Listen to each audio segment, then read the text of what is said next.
Hello दोस्तों, कैसे हैं आप लोग। सबसे पहले आपको मेरी तरफ से सुबह का नमस्कार, आदाब, सत श्री अकाल, प्रणाम। कैसे हैं आप लोग? एकदम मस्त होंगे। और अगर नहीं हैं तो ऐसा कुछ कर दिखाइए जिससे आपके अंदर उत्साह, ऊर्जा भर जाए। और इसी कड़ी में हम आपकी मदद करने के लिए सुबह के 6:30 बजे का सीरीज यानी कि मोटिवेशनल कहानियों का सीरीज सिलसिला लेकर आ चुके हैं, जिसमें हम लोग बात करेंगे ऐसी ऐसी कहानियों की जो हमें उत्साहवर्धन बढ़ाती है, हमारी दिनचर्या को शुरू करने में मदद करती है। सो शुरुआत करते हैं अपनी कहानियों का। एक दिन की बात है, एक ऊंट और उसका बच्चा बातें कर रहे थे। बातों बातों में ऊंट के बच्चे ने उनसे पूछा, पिताजी, बहुत दिनों से कुछ बातें सोच रहा हूँ, क्या मैं आपसे उनके बारे में पूछ सकता हूँ? ऊंट बोला, हाँ हाँ बेटा, जरूर पूछो, मुझसे बन पड़ेगा तो मैं जवाब जरूर दूंगा। उसने पूछा, हम ऊँटों के पीठ पर कुबड़ क्यों होता है पिताजी? ऊँट बोला, बेटा, हम रेगिस्तान में रहने वाले जीव हैं। हमारे पीठ में कुबड़ इसलिए है ताकि हम इसमें पानी जमा करके रख सकें। इससे कई कई दिनों तक बिना पानी के रह सकते हैं। अच्छा, तो एक क्वेश्चन और है मेरे पिताजी। अच्छा, और हमारे पैर इतने लंबे और पंजे गोलाकार क्यों होते हैं? जैसा मैं तुम्हें बता चुका हूँ कि हम रेगिस्तानी जीव हैं।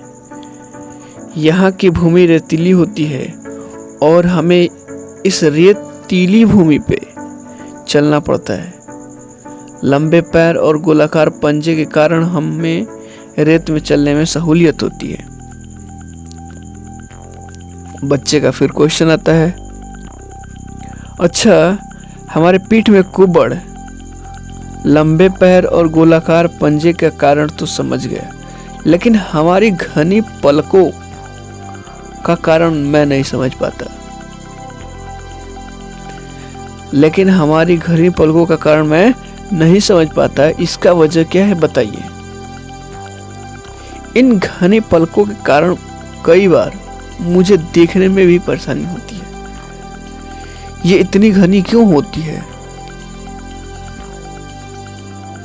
ऊंट का बच्चा बोला, बेटे, ये पलके हमारी आंख की रक्षा कवच है। ये रेगिस्तान की धूल से हमारी आंखों की रक्षा करते हैं। बच्चा कहता है, अब मैं समझ गया कि हमारी ऊंट में कुबड़ पानी जमा कर रखने के लिए, लंबे पैर और गोलाकार पंजे रेतीली भूमि पर आसानी से चलने के लिए, और घनी पलके धूल से आंखों की रक्षा करने के लिए होते हैं। ऐसे में हमें तो रेगिस्तान में होना चाहिए ना पिताजी। फिर हम इन चिड़ियाघर में क्या कर रहे हैं? दोस्तों, यहाँ से क्या सीख मिलती है?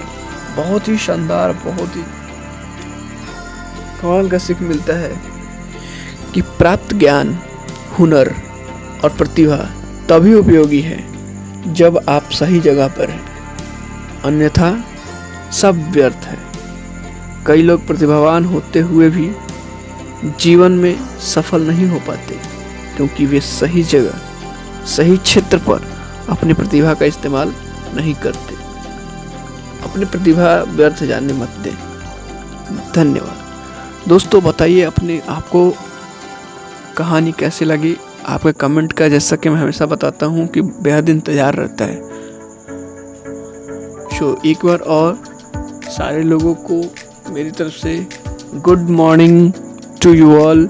मेरे दोस्तों, a sweet good morning to you all. Thank you. Have a nice day.